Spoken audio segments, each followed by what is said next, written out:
May mga coffee yan, mama. Yes po. Coffee base po. Korean banana.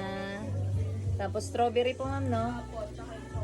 Strawberry latte, tsaka choco chip. Dine-in kayo, ma'am? Apo. 427 po lahat. Abalang araw na naman. Ay, nako. Medyo kakaiba ang araw talaga ngayon. Talagang abalang-abala. So, ito maghapon tayong gumawa ng gawaing bahay. Nagpakananay, nagpakaasawa, naglaba, lahat-lahat na. And then, tumawag. Nag-report ang aking tauhan. May sakit daw. Kaya hindi makakapasok. Kaya eto tayo to the rescue. On duty tayo for today. Samahan niyo ko sa full shift natin as a counter, kitchen helper at barista. All around na naman tayo, mga kabudang. So yun nga, dahil walang kasama nga yung ating barista, so kailangan maaga tayo sa store. Kaya maaga ako dyan, mga bago mag-4 yata, bago kami mag-open, kailangan nandyan na ako. Kaya maaga ang lola nyo. Kahit pagod na pagod, wala pa akong pahinga talaga sa mga gawaing bahay. Grabe naman. At yun na nga, parang hindi pala pagod. Fresh pala ang lola niyo. Dahil yung sa ginagamit kong toner. Comment nyo sa mga interested. Bigay ko sa yung link. Ayan. At since mapasabak na naman tayo ngayong araw, mga kabudang. So, yan na. Nagkarga na muna tayo. Na? Kumain muna tayo. At feeling ko deserve ko to sa maghapon kong pagpapagod sa bahay. At ngayon magpapagod na naman ako. Talagang sasabak tayo sa gera today.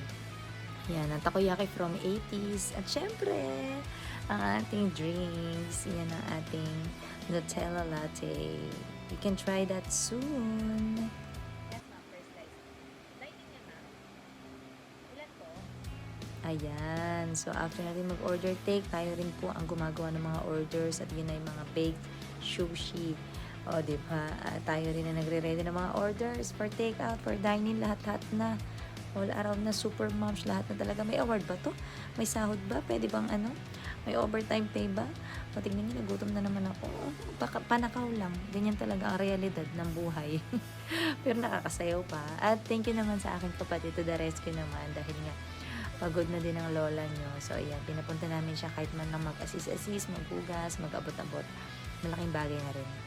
So, ayan, medyo pauwian na rin yan. At good thing naman kasi medyo slow lang at medyo konti rin lang rin naman ng mga tao. Pa isa-isa lang ang dating, hindi sabay-sabay. Kaya saktuhan lang. Kayang-kaya namin. Kaya ayan, medyo paggabi na rin yan. May nag-take out, may nag-order ng take out. So, ayan, pine-prepare ko. Kaya talagang na-realize ko na dapat talaga flexible ka as a business owner. Hindi lang yung pera-pera lang ang labanan. Kailangan din na kumpleto ka ang kaalaman mo at saka yun nga, lagi ko sinasabi dedication kasi once na nagsawa ka na, pag napagod ka na, ayaw ka na eh. Ito po yung baked sushi. Kasama po yung dalawa. At syempre, lagi mong mahal ang ginagawa mo. Kaya kahit napapagod ako, kahit antok na ako dyan, o diba? Enjoy pa rin kami kasi talagang love ko yung ginagawa ko. O diba, marunong na rin ako dyan magbari-barista. Alam mo naman talaga tunay. O diba, ang ganda ng espresso ko. I'm so proud of myself talaga. Ayan, pauwi na kami pero meron pang mga nag-last order. Kita nyo naman, malinis ang aming store. Malinis ang aming kitchen. Kaya sinisigurado ko sa inyo na malinis din ang aming food at mga drinks na siniserve ko sa inyo. At yan, on the way to parking lot. As usual, alas 12 na naman tayo nakauwi. Ayan. Pagod ang inyong mom.